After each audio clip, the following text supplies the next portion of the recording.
Hello friends, welcome to radiology learning. आज का हमारा टॉपिक है चेस्ट रेडियोग्राफी, जो कि पार्ट 2 होगा। इसके अंतर्गत हम सब आज पढ़ेंगे कि डॉक्टर कब और क्यों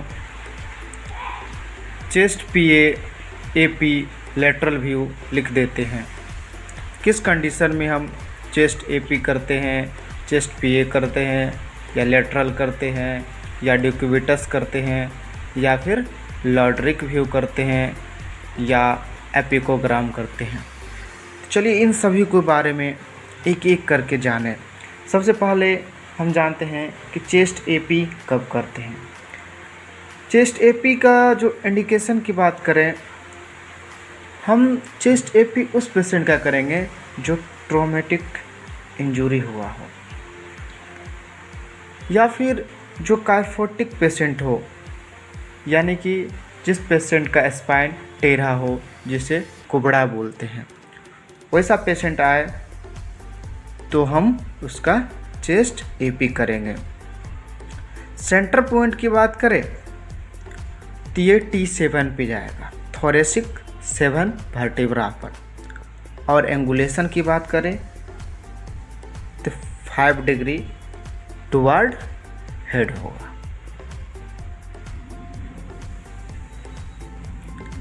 अब बात करते हैं चेस्ट लेटरल व्यू। देखिए, इसमें हम लोगों को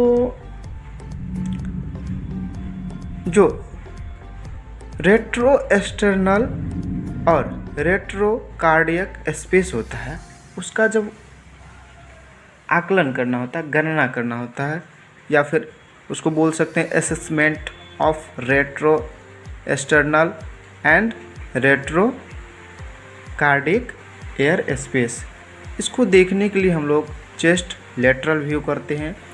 जैसा कि आप देख पा रहे होंगे कि ये है रेट्रो एक्सटर्नल और retro cardiac air space.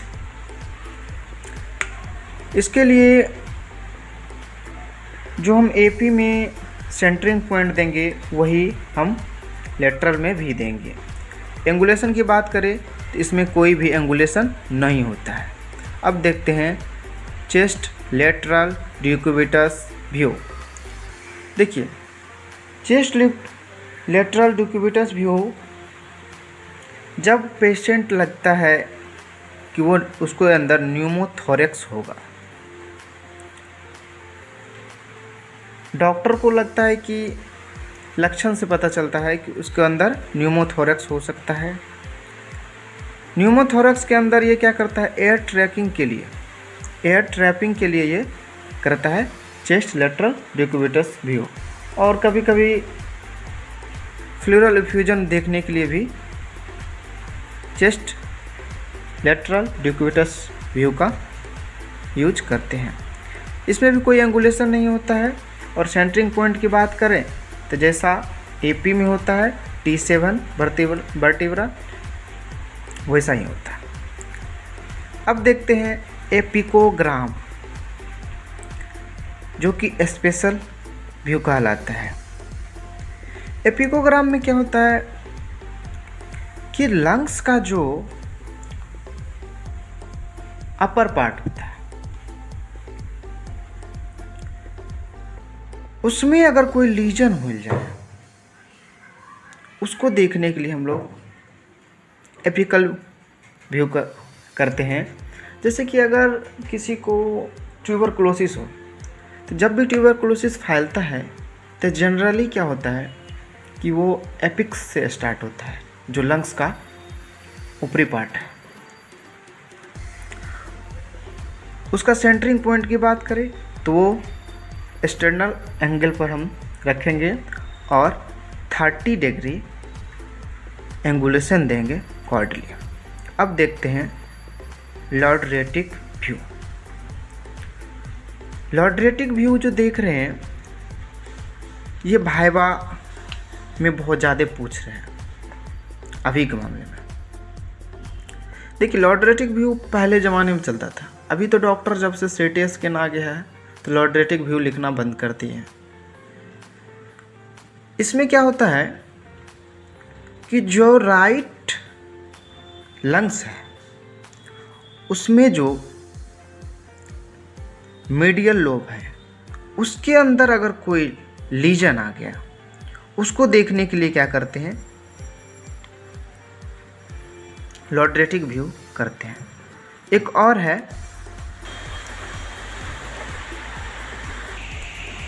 लॉड्रेटिक view का एक और कंडीशन में लिखा था, जब पेशेंट एम्फाइसीमा केस का मिल जाए तो उसमें भी लॉड्रेटिक व्यू लिखा जाता है।